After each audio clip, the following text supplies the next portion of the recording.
Hi dear students, welcome to Excel Rapid Focus series. I am Nipun Govind. Today we are going to discuss the most important and most repeated 20 questions of the chapter Microbes in Human Welfare. See, this chapter is very simple and easy, you know that. And if any one of you feel this chapter difficult, we will make that easy today. Okay, let's go to the first question. Mention a product of human welfare obtained with the help of each one of the following microbes. First one, lab. What is lab? What is lab? You know, the full form of lab is lactic acid bacteria. Lactic acid bacteria. Okay, what is the advantage of using lactic acid bacteria? Listen, lactic acid bacteria helps to convert milk into curd. Okay, lactic acid bacteria helps to convert milk into curd. We will study how this organism convert milk into curd in the next question. Okay, so second one, Saccharomyces cerevisiae. What is Saccharomyces cerevisiae? What is Saccharomyces cerevisiae? Saccharomyces cerevisiae is also called baker's yeast. Baker's yeast. Okay, why does it called a baker's yeast? Because it helps in the production of bread. You know that bread. You know that bread. Listen, bread. If you see the bread, if you have already seen, you must have seen the bread. Okay, listen, this bread contains many air spaces. The bread contains many air spaces. Okay, the air spaces are due to the presence of carbon dioxide gas. And how does this carbon dioxide gas produce it in the bread? It is due to the process called fermentation. Fermentation. Okay, what is fermentation? Fermentation is the chemical breakdown of substances by bacteria, yeast, or other microbes in anaerobic condition. Okay, in anaerobic condition, bacteria or yeast breaks down the sugars present in the dough for bread and produces carbon dioxide gas. Okay, listen, this carbon dioxide gas is produced as a result of fermentation. That fermentation is done by whom? Done by this yeast. Who is that yeast? Saccharomyces cerevisiae. So you can write Saccharomyces cerevisiae helps in the production of bread. Okay, lactic acid bacteria helps in the production of conversion of, sorry, not the production, the conversion of milk into curd. Got it. Third one is Propionibacterium shermani. Propionibacterium shermani. Propionibacterium shermani. Propionibacterium shermani. Listen, you have seen the Swiss cheese. What cheese? Swiss cheese. Swiss cheese. You may have seen Tom and Jerry. In the Tom and Jerry, Jerry likes that yellow thing with large air spaces. That is called Swiss cheese. Okay, the large air spaces in Swiss cheese is due to the presence of carbon dioxide gas. Okay, in Swiss cheese, that carbon dioxide gas is produced as a result of fermentation. Okay, in Swiss cheese, the fermentation is done by Propionibacterium shermani. So, what is the advantage of Propionibacterium shermani? Helps in the formation of large air spaces in Swiss cheese. Got it. Next one, Aspergillus niger. Okay, Aspergillus niger helps in the production of citric acid. Citric acid. Citric acid. Okay, we'll study some other microbes that helps in the production of some chemicals and enzymes. Okay, so here lactic acid bacteria helps in the production of curd from milk. Second one, Saccharomyces cerevisiae, also known as baker's yeast. It helps in the production of bread. Okay, and the next one, Propionibacterium shermani, helps in the formation of large air spaces in Swiss cheese, and the air spaces are of carbon dioxide gas. The carbon dioxide gas is formed as a result of fermentation. Okay, and Aspergillus niger is a fungus that helps in the production of citric acid. You got that? Okay, now move to the next question. Listen, Milk starts to coagulate when lactic acid bacteria lab are added to warm milk as a starter. Mention any other two benefits of lab provided. Listen to this. See, this is milk. Okay, what is this? This is milk. Okay, to the milk I am adding some amount of curd. To the milk I am adding some amount of curd. Okay, this curd contains millions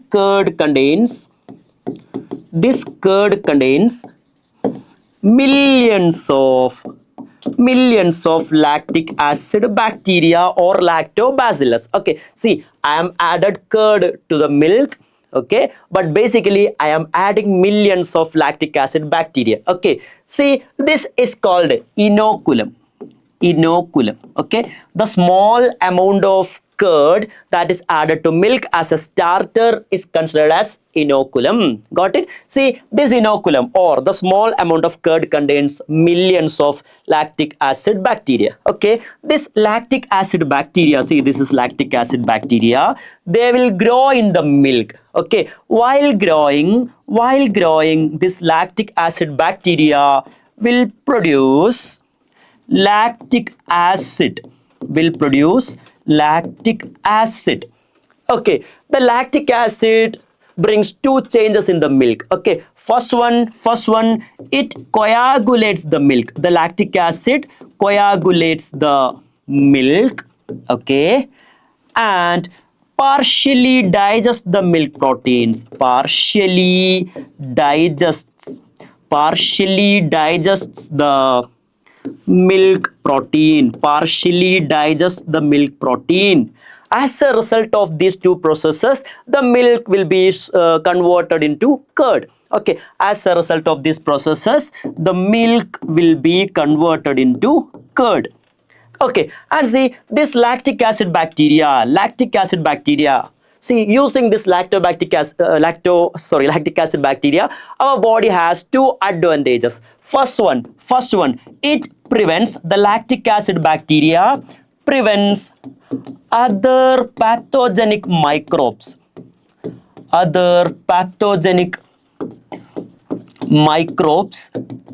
in our intestine.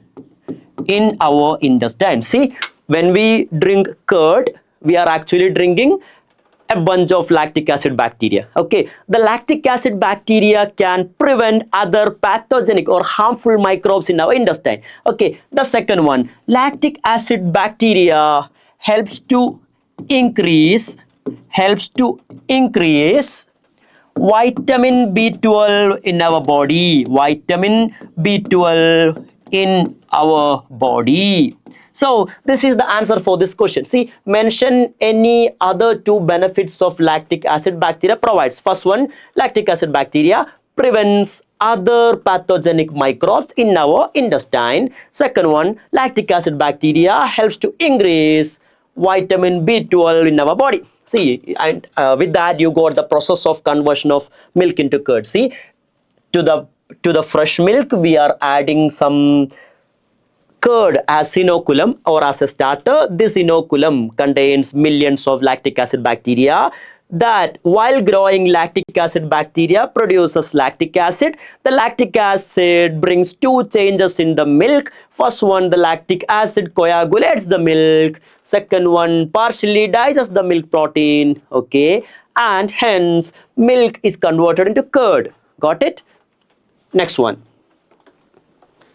Write the scientific name of the microbe used for fermenting malted cereals and fruit juices. Okay, listen. See, in a jar, I am taking either malted cereals.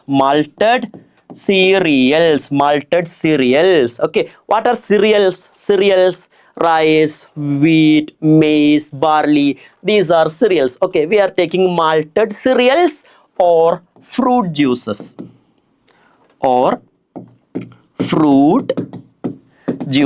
Malted cereals or fruit juices. Okay, for what? To make beverages like brandy, whiskey, wine, rum, that kind of things. Okay, I am taken fruit juices. Okay, to the fruit juices, I am adding yeast.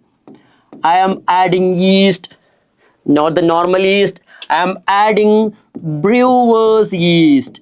Brewer's yeast. I am adding brewer's yeast into the fruit juices. Okay, and I am closing this jar airtight. Okay, and I am closing this jar airtight. Okay. Now you know that the yeast will do fermentation. Yeast will do fermentation in the fruit juice because it is airtight jar. There is no oxygen available. In the anaerobic condition, the yeast will do fermentation. Okay, as a result of fermentation, or fermentation leads to the formation of ethanol, ethanol and carbon dioxide. Ethanol and carbon dioxide, you know, this ethanol is alcohol. Okay, now you got an alcoholic product. Okay, this can be beer, brandy, whiskey, rum, anything. So listen, write the scientific name of the microbe used for fermenting malted cereals and fruit juices. We got the common name, brewer's yeast. What is the scientific name of the brewer's yeast? Yes, that is Saccharomyces cerevisiae. That is Saccharomyces cerevisiae. Saccharomyces cerevisiae. Okay, let's go to the next one. See, in the previous question you have got that the Saccharomyces cerevisiae commonly known in two names. First one is baker's yeast, second one brewer's yeast. Both of them are same. Got it? Yeah. Give the scientific name of the source organism from which first antibiotic was produced. See, which is the first antibiotic? Which is the first antibiotic? Yeah, that is penicillin. That is penicillin. Okay, and who discovered the first antibiotic? Who discovered the first antibiotic? Alexander Fleming. Alexander Fleming. Alexander Fleming. Okay, you know that. You may have heard the story of the first antibiotic. The discovery of antibiotic was a serendipity or an accidental invention. You know that the Alexander Fleming was growing a fungi. Okay, Alexander Fleming was growing a fungus. Name of the fungus was Penicillium notatum. Penicillium notatum. Penicillium notatum. Penicillium notatum. Penicillium notatum. Okay, and he was growing another bacteria. Name of that bacteria. What was the name of that bacteria, guys? What was the name of that bacteria? Name of that bacteria was Staphylococci bacteria. Staphylococci bacteria. Staphylococci bacteria. Okay, somehow some of the Penicillium notatum came into this medium of Staphylococci bacteria. Okay, and the Penicillium notatum, the fungus Penicillium notatum, start to produce some chemicals. Okay, due to the presence of that chemical, all the Staphylococci bacteria become dead. Now the Alexander Fleming got an idea. See, the chemicals produced by Penicillium notatum can kill the growth of Staphylococci bacteria. Now he got an idea. He found that if this fungus can kill this bacteria, why can't we use the chemicals produced by fungus as a medicine against the bacterial infection? Okay, that's how first antibiotic was born. That is penicillium. Got it? Got it? Listen, what is antibiotic? Can you define antibiotic? Antibiotic. What is meant by antibiotic? Antibiotic. Okay. Antibiotics. These are the chemicals. These are the chemicals produced by certain microbes. Okay, these are the chemicals produced by certain microbes that can kill or retard the growth of other microbes. Retard the growth of other microbes. See, how can we define an antibiotic? Antibiotics are these are the chemicals produced by certain microbes that can kill or retard the growth of other microbes. Okay, see, antibiotics are produced by certain chemicals and this can kill other microbes. Okay, yeah. So the first antibiotic was penicillin. It was produced by the fungus Penicillium notatum. Okay, and see, Alexander Fleming discovered the Penicillium notatum can produce a chemical that can kill the bacteria, but that chemical was developed into an antibiotic by two other scientists. Their names Ernest Chain and Howard Florey. Okay, Ernest Chain and Howard Florey developed penicillin. Okay, and the penicillin used in World War II. Okay, to rescue most of the American soldiers from bacterial infection. Okay, and the Alexander Fleming, Ernest Chain and Howard Florey received Nobel Prize in the year 1945 for the discovery of penicillin, the first antibiotic from Penicillium notatum. So Penicillium notatum is the answer for this question. Got it? Guys, if you want, take a screenshot, okay? Yeah. Next one, why are some molecules called bioactive molecules? See, and give two examples of such molecule. Bioactive molecules. What does it mean by bioactive molecules? Bioactive molecules are the chemicals or molecules produced by microbes, okay, that has an effect on other living organisms. Okay, see, bioactive molecules. Bioactive molecules. Okay, these are the molecules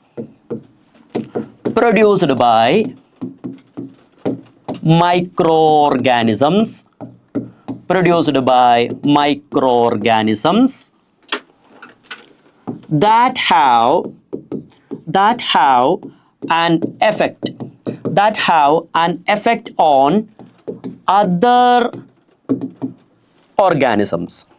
an effect on other organisms, See, this is how we can define bioactive molecules. Listen, bioactive molecules are the molecules produced by microorganisms that have an effect on other organisms. For example, listen, give two examples of such bioactive molecules. First one, cyclosporin A. What is this? Cyclosporin A. This cyclosporin A is prepared from Trichoderma polysporum.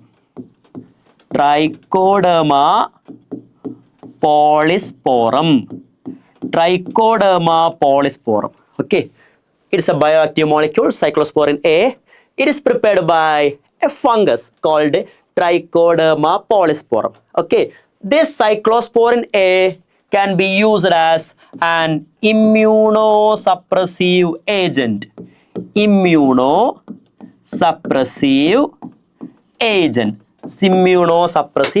See, sometimes our body has to suppress our immunity. In which cases, guys? Yes, you are correct. In case of organ transplantation. See, I am an A positive guy. Okay, my blood group is A positive. Okay, and one of my kidney become failed. Okay, and I want to transplant a new kidney. Okay, see, but I am receiving a kidney from a guy having B positive blood group. Okay, now if I transplant that kidney into my body, my system will reject that kidney. How? My system will produce antibodies against that kidney since it is different blood group. Okay, and that kidney will be rejected. In that cases, my immunity will be suppressed. Okay, in such cases, we can use cyclosporin A as the immunosuppressive agent. In what cases? In case of organ transplantation. Okay, in case of organ transplantation. In case of organ transplantation, we can use cyclosporin A as the immunosuppressive agent so that we can prevent the rejection of that new organ. Got it? Okay. Next one. Statin. Okay. Statin is another bioactive molecule prepared from whom? Monascus purpureus. Monascus purpureus. Okay, Monascus purpureus is a yeast. Okay, this statin produced from Monascus purpureus can be used as a cholesterol lowering agent. Okay, cholesterol lowering agent. How is this statin can reduce the cholesterol? Because it competitively inhibits the enzyme that is responsible for the production of cholesterol. It competitively inhibits the enzyme responsible for the synthesis of cholesterol.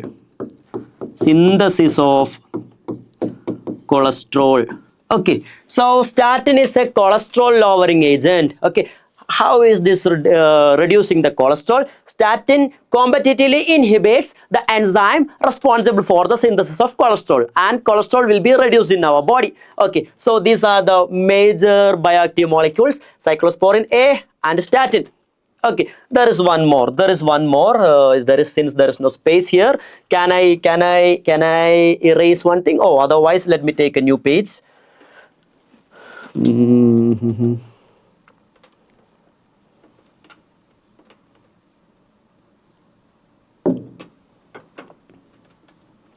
No.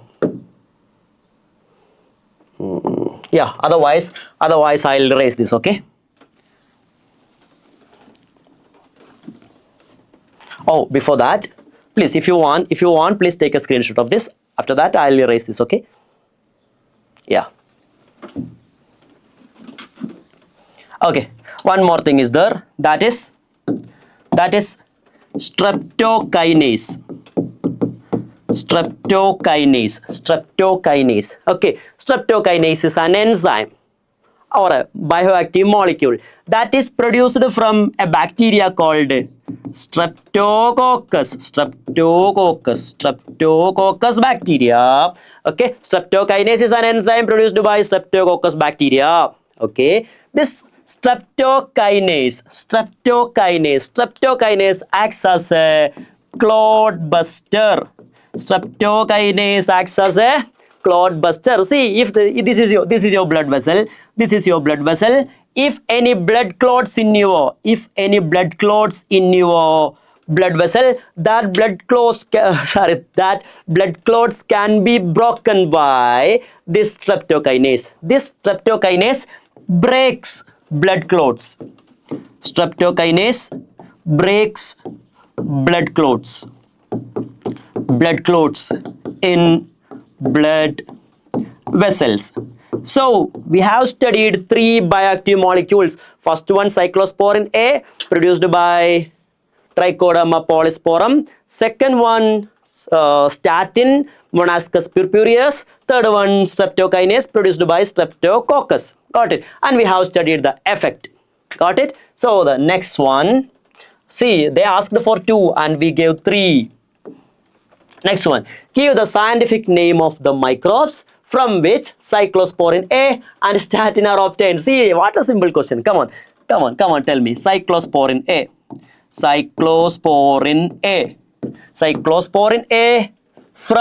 From which organism? Come on. I can hear you. Come on. Yeah, that's correct. Trichoderma polysporum.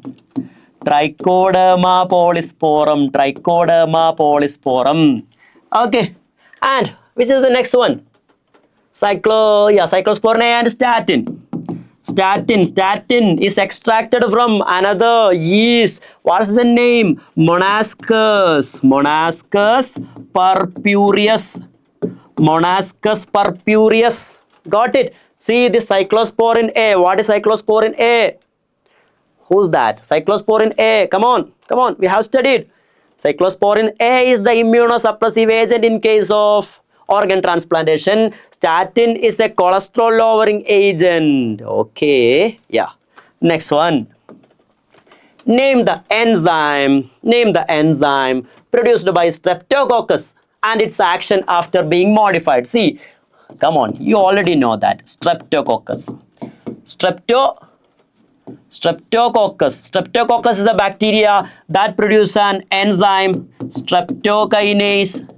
Streptokinase is the clot buster that breaks blood clots in your blood vessels. Okay, next one. Name the microbes that help in the production of the following products chemically. See, microbes in human welfare, that's the name of this chapter. Okay, see, microbes can be used for the production of certain chemicals and enzymes. We are going to study everything. Okay, we are going to study each and every one of them. First one, citric acid. Citric acid is prepared by a fungus, Aspergillus niger. Aspergillus niger. Okay, second one, lactic acid is prepared by a bacteria, Lactobacillus. Okay, third one, butyric acid. Butyric acid is prepared by a bacteria, Clostridium butylicum. Clostridium butylicum. Okay, next one, acetic acid. Acetic acid is prepared by a bacteria, Acetobacter aceti.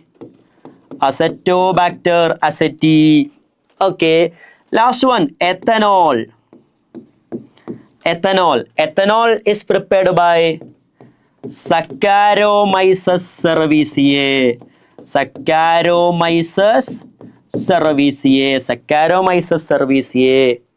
Got it? Listen, this Aspergillus niger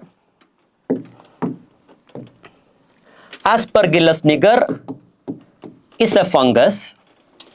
Lactobacillus, Clostridium butylicum, Acetobacter aceti. These three are bacteria, and Saccharomyces cerevisiae, as you know, this is a fungus or this is a yeast. What is the difference between yeast and fungus? All yeasts are fungus, okay, but yeasts are the unicellular fungus. Got it? Listen, please take a screenshot if you want. These are the chemicals produced from these microorganisms. Okay, now listen. Statin, we have already studied. Statin is prepared from.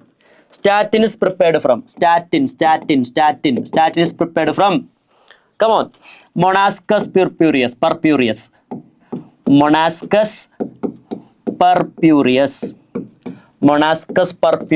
Okay, Aspergillus niger, Clostridium butylicum, Acetobacter aceti, Saccharomyces cerevisiae. Listen, statin is prepared by Monascus purpureus, and you got that.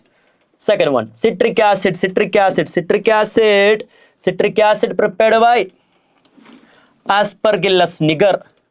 Penicillin, you know, penicillin is prepared by penicillin. Penicillin is the first antibiotic prepared by Penicillium notatum. We have studied that already. Butyric acid, Clostridium butylicum. You got that also. Finished. Okay. Yeah, let's move. Match the microbes listed under column A with the products mentioned. It's very easy for us because we have done many questions. Oh, B question is there. Let's do the B question later. First, focus on this column A and column B. Okay, Penicillium notatum. Come on, guys. Penicillium notatum. Penicillin. That is the first antibiotic. Correct. Next one. Trichoderma polysporum. Cyclosporin A. Very good. Monascus purpureus. Statin. Saccharomyces cerevisiae, alcohol or ethanol. Got it? Yeah. B question, why does Swiss cheese develop large holes? We have studied in Swiss cheese. This is Swiss cheese. Swiss cheese contains large holes. The large holes are due to carbon dioxide. The carbon dioxide is produced as a result of fermentation, and that fermentation is done by a yeast or a microbe, Propionibacterium shermani. Sorry, that's not a yeast, that's a bacterium, Propionibacterium shermani. Propionibacterium shermani. Propionibacterium shermani makes large holes in Swiss cheese. Now you got the answer for B also. Okay, yeah. 11th one. Explain the different steps involved in sewage treatment before it can be released into natural water bodies. Okay. Different steps involved in sewage treatment. Correct. Yeah, listen. Sewage. What is sewage, guys? Sewage is the municipal wastewater. Sewage is the municipal waste water. Okay, sewage is the municipal wastewater, and its major component is human excreta and some other microbes. Okay, see, we want to move this sewage water into river or any other water bodies. But if we dump this sewage water directly into the river or ocean, that will lead to great pollution. Okay, we want to reduce the pollution. We cannot move this sewage water directly into natural water bodies. So we have to purify, we have to filter this sewage. Okay, that process is called sewage treatment. Okay, let's see how we can do the sewage treatment. Listen, it involves two steps. First step is called primary treatment.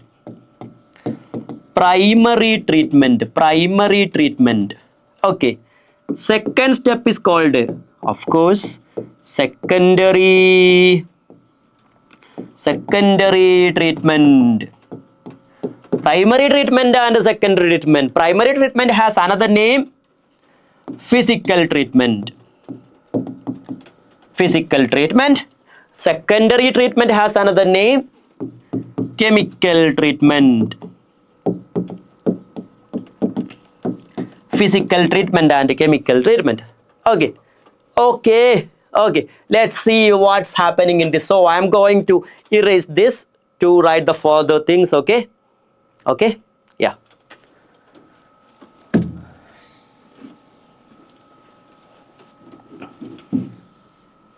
Okay, first. See, the sewage water will be passed through large tubes. Okay, in that tubes there will be filters or there will be sieves. Okay, after that there will be a tank. After that. Okay, listen, the wastewater, the sewage water comes through this way. Okay, while passing through these filters, the large debris and grit particles will be filtered out. Okay, so and this step is called sequential filtration.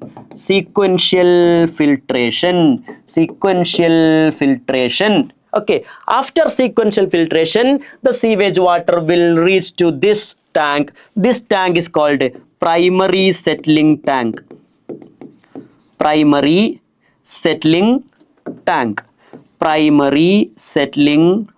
Okay, once again, water comes through a series of filters, that is called a sequential filtration, and the wastewater came into a settling tank. In that settling tank, the soil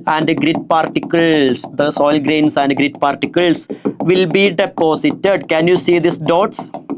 Okay, this deposited portion, this precipitate is called sediment.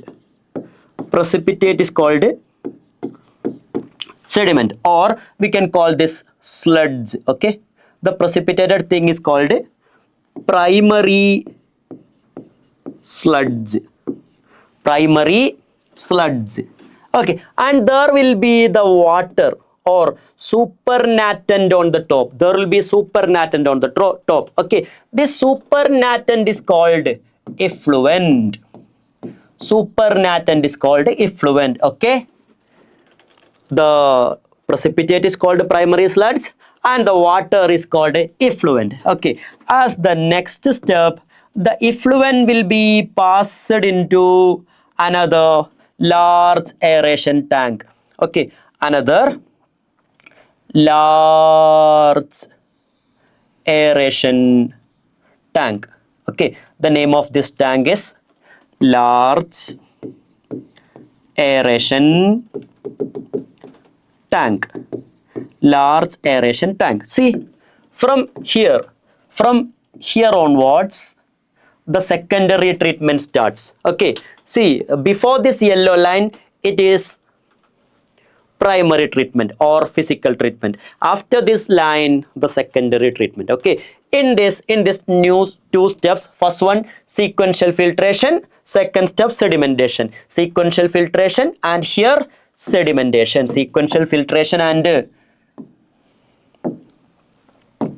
sedimentation. Sequential filtration and sedimentation. First step sequential filtration, second step sedimentation. Okay, and after that the effluent moved to the large aeration tank. Okay, to the large aeration tank air is provided or oxygen is provided continuously. Okay, and at the bottom of this tank there will be a fan. Okay, that fan agitates the effluent. Okay, that fan agitates the effluent. Okay, so into this large aeration tank continuous aeration and constant agitations is provided. As a result of that the bacteria and fungi, see, first fungi will grow like this, a mesh like structure. Over that bacteria will grow. Okay, bacteria and fungi grow associated. Okay, the associated growth of bacteria and fungi forms mesh like structures. These are called flocks. Okay, please note this name, flocks. It has very importance in this one. Okay, see, flocks. What are flocks? Flocks are formed by the association of bacteria and fungi. Okay, flocks are formed by the association of bacteria and fungi. See this, these flocks start to eat the organic substances present in this water. Once again, the flocks start to eat or consume or to digest the organic substances present in this water. Okay, when the organic substances are reduced, the BOD also reduces. Okay, BOD. What is BOD? What is BOD? What is BOD? The full form of BOD. The full form of BOD is biochemical oxygen demand. Biochemical oxygen demand. Biochemical oxygen demand. Okay, BOD is the measure of organic matter. BOD is the measure of organic matter present in the water. BOD is the measure of organic matter present in the water. Okay, BOD is directly proportional to pollution potential of the water. See, once again, if listen to what I'm saying. Okay, if a water contains a lot of organic substances, if a water contains a lot of organic, see, this is water. If a water contains a lot of organic substances, we can say that this water is polluted. Okay, and we can say that this water has high biochemical oxygen demand. Once again, if a water contains a lot of organic materials, we can say that that water is polluted. Otherwise, we can say that this water has high biochemical oxygen demand. Okay, and what if the BOD is less? If BOD is less, which means there is less amount of organic materials, okay, which means there is less pollution in this water. Got it? So we can write. See, please take a screenshot if you want this. Got it? Okay.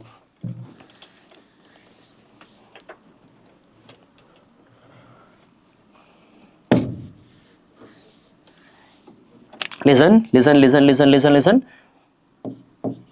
If BOD is more, which means organic matter is more. Organic matter is more in the water, which means pollution is more. Okay, here frogs are there. Frogs started to eat the organic matter. Now organic matter reduced,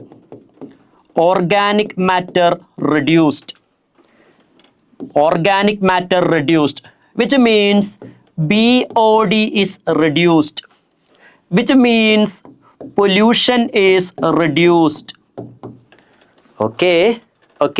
Now frogs are produced. Frogs consumed the organic matter. As a result, biochemical oxygen demand reduced. Okay, now the water is almost purified. We can say that. Okay, see, if you want, take a screenshot of this. I am gonna erase that.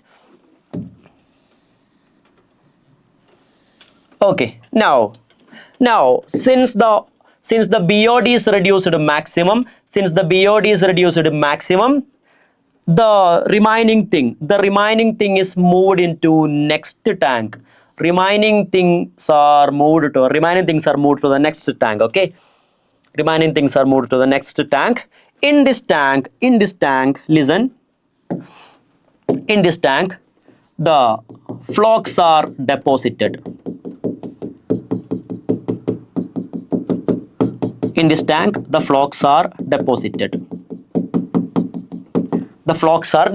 Why the frogs are depositing? Frogs are not depositing here because this water is constantly agitated. Here there is no agitation, so the frogs will be deposited.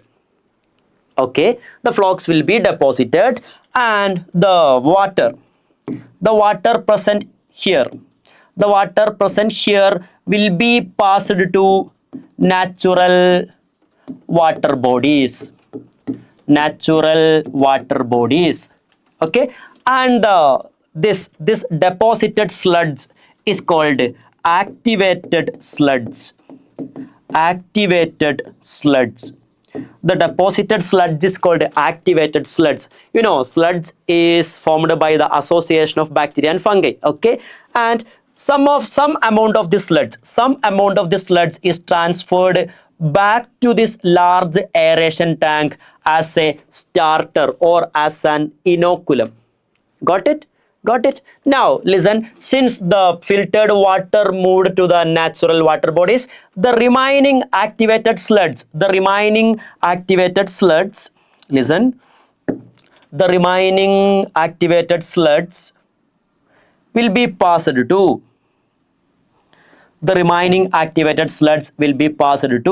another tank.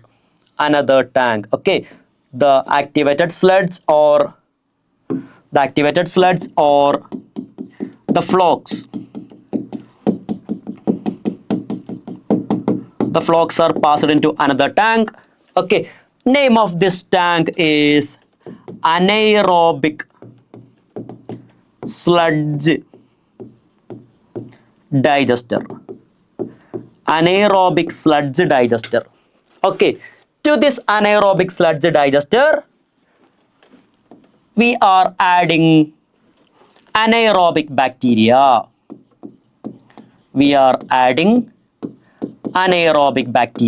Okay, we are adding anaerobic bacteria. Okay, this anaerobic bacteria will kill the frogs. Okay, this anaerobic bacteria will kill the bacteria and fungi present in the frogs. Okay, As a result, some gases will be produced. CH4, okay, carbon dioxide and H2S will be produced. Okay, we can use this mixture of gas for the production of biogas. Got it. Got it. Listen, let me explain this once again. See, first sequential filtration of sewage water. After that, we are allowing the sewage water to sediment. Okay. The sedimented portion is called primary sludge and the water portion or supernatant is called effluent. Okay. First step, sequential filtration. Second step, sedimentation. And the effluent moved to the large aeration tank, providing continuous aeration and constant agitation to the water. Okay. As a result, bacteria and fungi will grow and form mesh-like structures called flocs. These flocs consume or partially or completely digest the organic materials in the wastewater. When the organic materials are reduced, we can say that BOD is reduced, okay, which means that water is almost purified and that purified water is moved to the next tank. Okay, this is called a secondary settling tank. In that tank, the flocs are deposited, okay, and the remaining water is moved to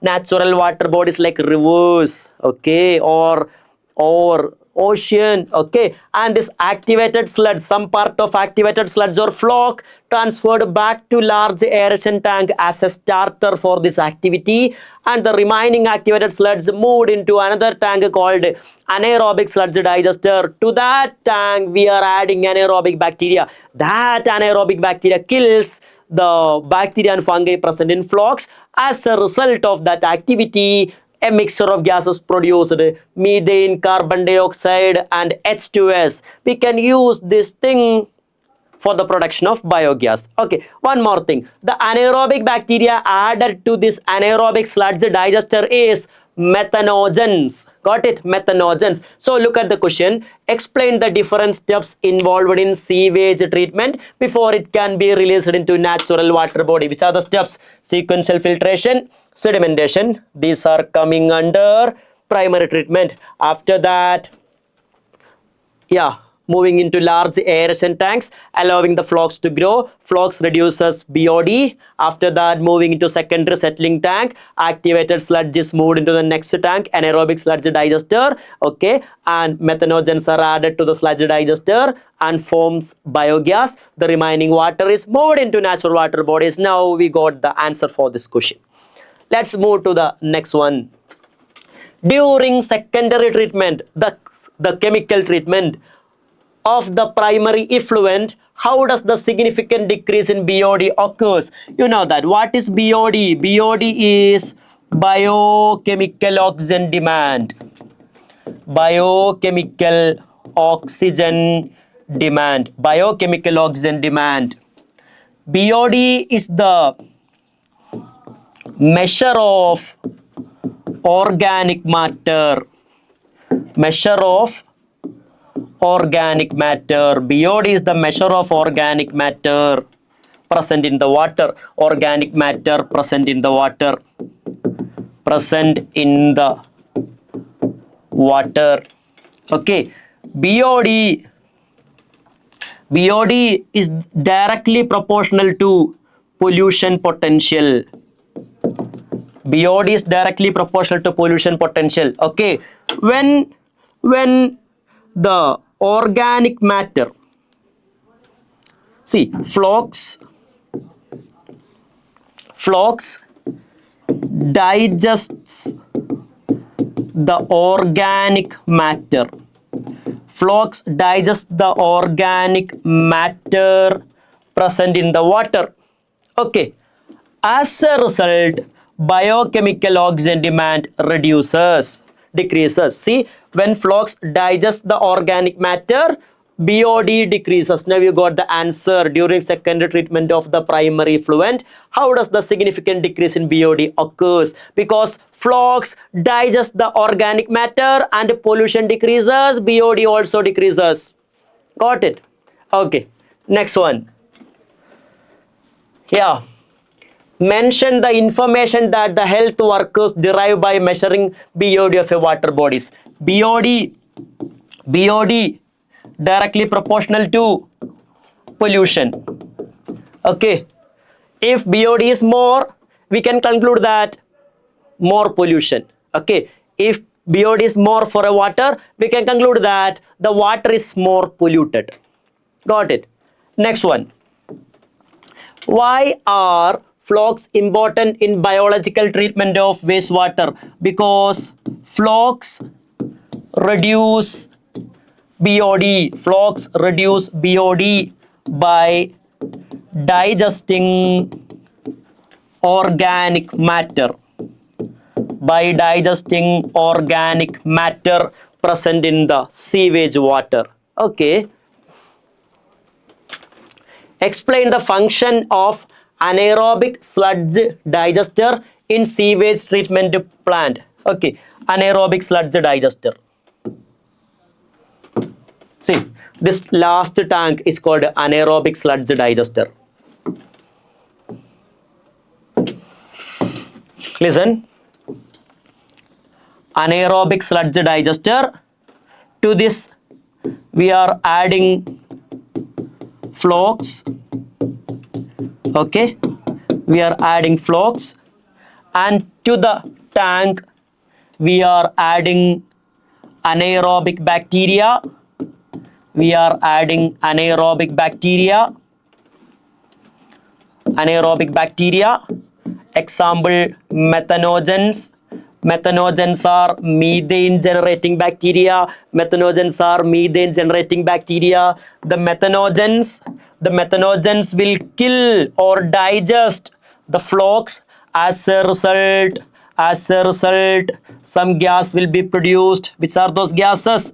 Methane, carbon dioxide, and H2S. We can use this mixture of gas for the production of biogas. That is the significance. Okay, that is the function of anaerobic bacteria. That is the function of anaerobic sludge digester. Got it? Got it? Got it? Okay, next one. We write any two places where methanogens can be found. Methanogens are methane producing bacteria. Methanogens are methane producing bacteria. Okay, they are present. They are living anaerobically. They are living anaerobically in cellulosic material.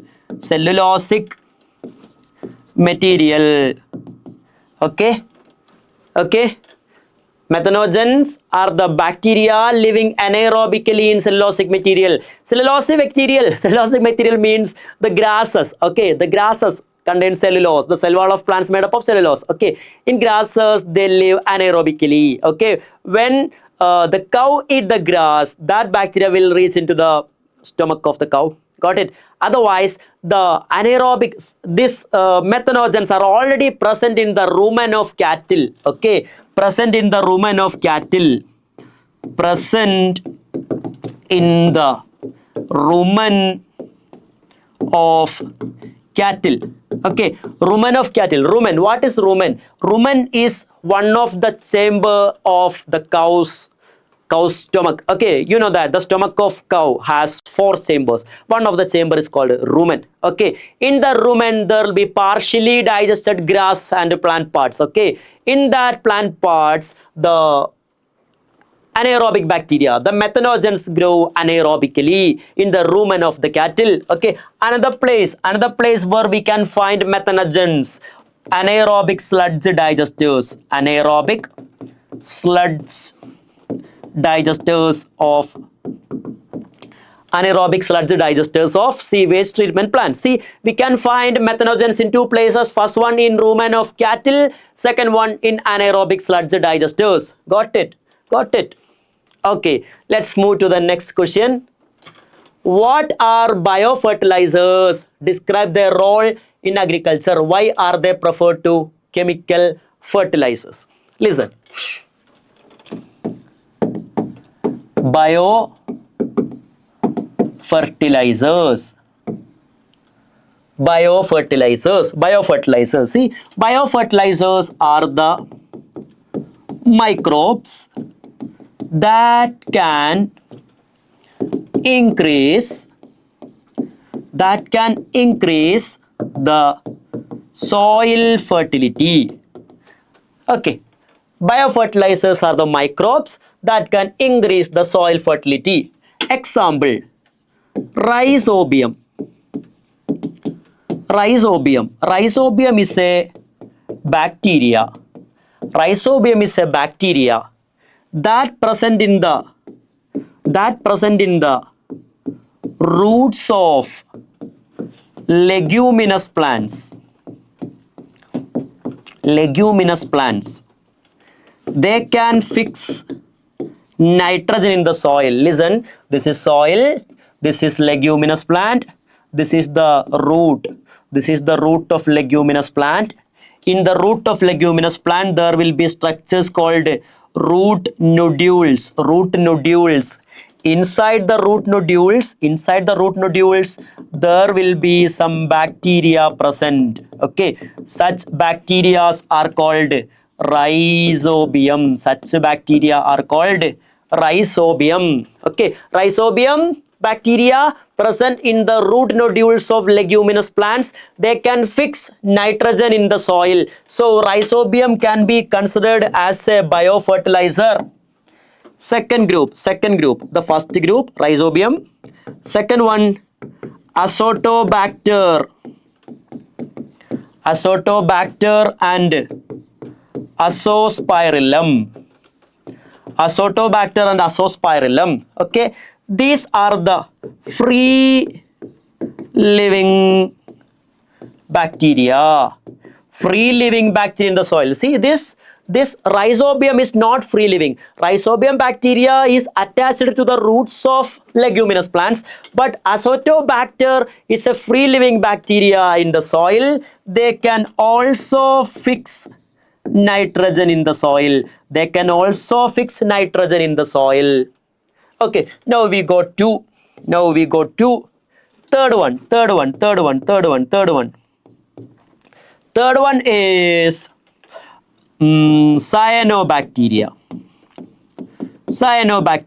or we can call them blue-green algae. Cyanobacteria, or we have, since like we have studied in the biological classification chapter of class 11, we can call them blue-green algae. Example, nostoc, anabina, and oscillatoria. Nostoc, anabina, and oscillatoria. They also can fix atmospheric nitrogen. Into the soil, and they also add organic materials.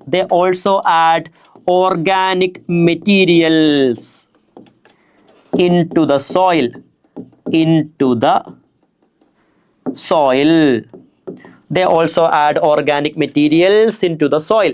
Okay, so biofertilizers are the organisms, the microorganisms. They can increase the soil fertility. First one, rhizobium, a bacteria living in the roots of leguminous plants. They increase nitrogen in the soil. Second one, azotobacter and azospirillum. They are the free living bacteria in the soil. They can also increase nitrogen in the soil. Okay, next one, cyanobacteria, nostoc, anabina, oscillatoria. They can also increase nitrogen in the soil. So let's move to the question. What are biofertilizers? We got the answer. Biofertilizers are microbes that can increase the soil fertility. Describe their role in agriculture. They increase soil fertility. They add nitrogen into the soil. They add other nutrients into the soil. Next one, why are they preferred to chemical fertilizers? See, chemical fertilizers, urea, potash, NPK, these chemical fertilizers are very harmful to the soil. They reduces the soil fertility. Okay, even though they increase soil fertility first, gradually they will decrease the soil fertility, and the chemical fertilizers pollutes the soil, pollutes the environment. The chemical fertilizers kills the useful microbes in the soil. Okay, so we can use biofertilizers instead of chemical fertilizers. Got it? Yeah. Next one. How do plants benefit from having mycorrhizal symbiotic association? Listen, this is a plant, this is soil, this is the root of the plant. Root of the plant. In the roots of the plant, there will be some fungi growing. Okay, in the root of the plant, there will be some fungi growing. Okay, now you can see a association of root and fungi, that is called mycorrhiza. What is mycorrhiza? Myco means fungi, rhiza means root. Okay, mycorrhiza is the symbiotic association. Mycorrhiza is the symbiotic association of roots of higher plants and fungi. Okay, mycorrhiza is the symbiotic association between roots of higher plants and fungi. Okay, and what is the advantage of this mycorrhiza? This mycorrhiza protects the root. Mycorrhiza protects the root from other microbes. Okay, mycorrhiza protects the root from the action of other microbes, and this mycorrhiza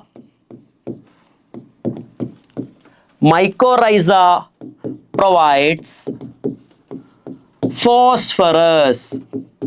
Mycorrhiza provides phosphorus. Mycorrhiza provides phosphorus to the plant root. Okay, okay, yeah.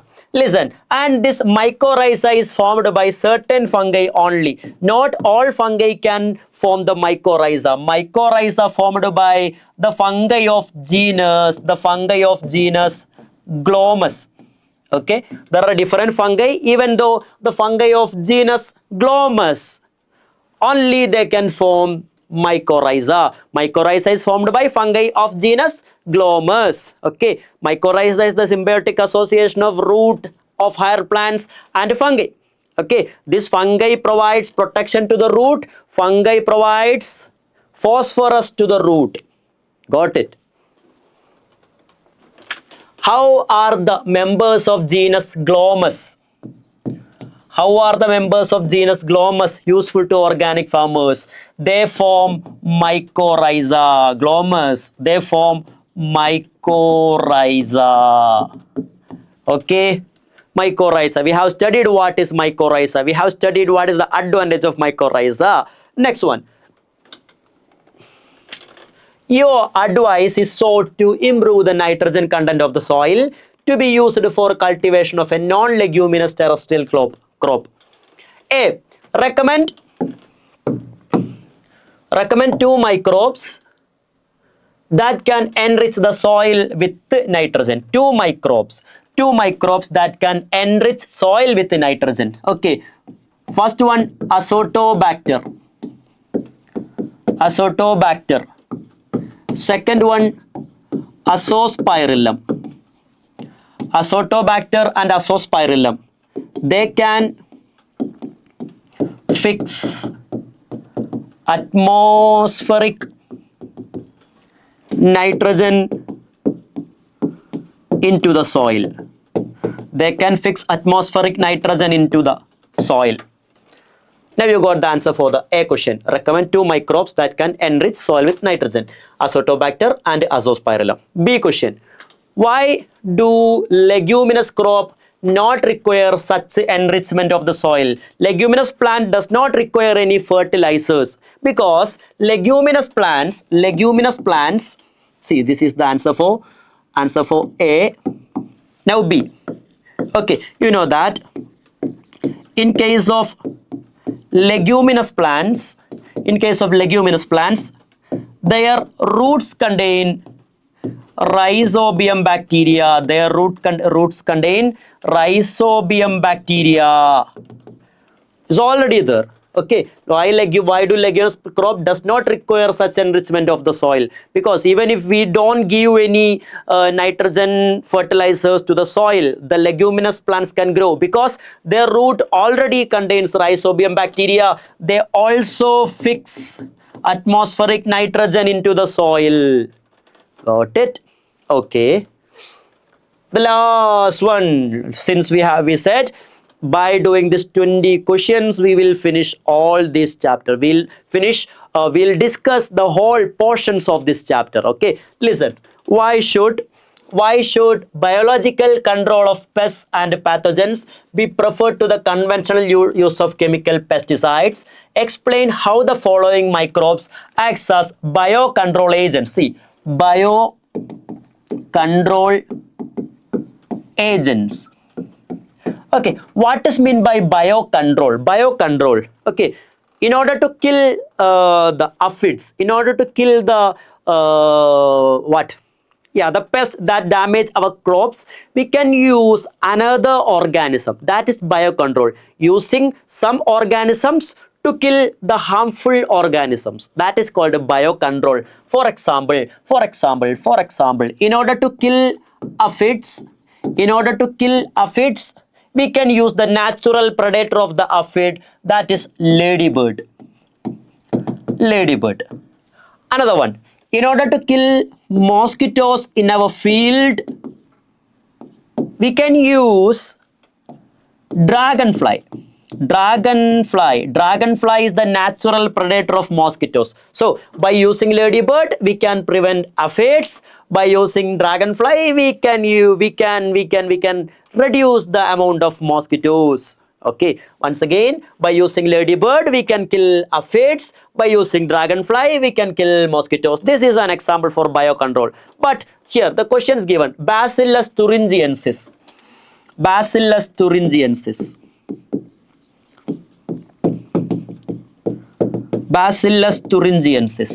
You may have studied the name in the biotechnology 2 chapter. In short, we can call this BT.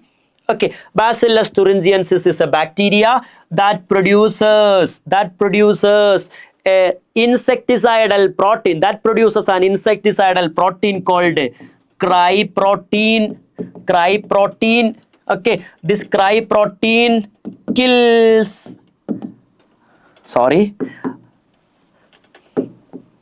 The cryprotein kills insects. Listen.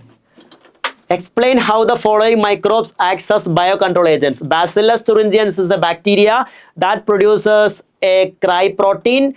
If that cryprotein is eaten by any microbe, if that cryprotein is eaten by any insect, that insect will die.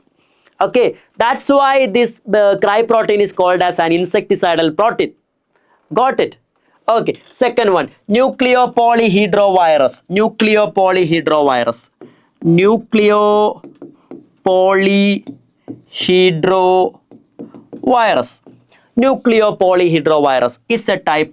is a genus of baculovirus. Nucleopolyhedrovirus is a genus of baculovirus.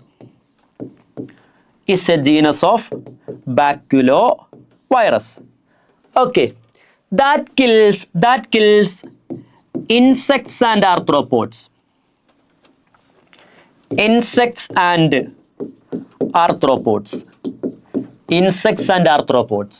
Okay, see, this nucleopolyhedrovirus selectively kills insects and arthropods. Okay, it will not kill the all microbes. Okay, it will not kill the useful microbes and the useful insects. Okay, it selectively kills the harmful insects and arthropods our field.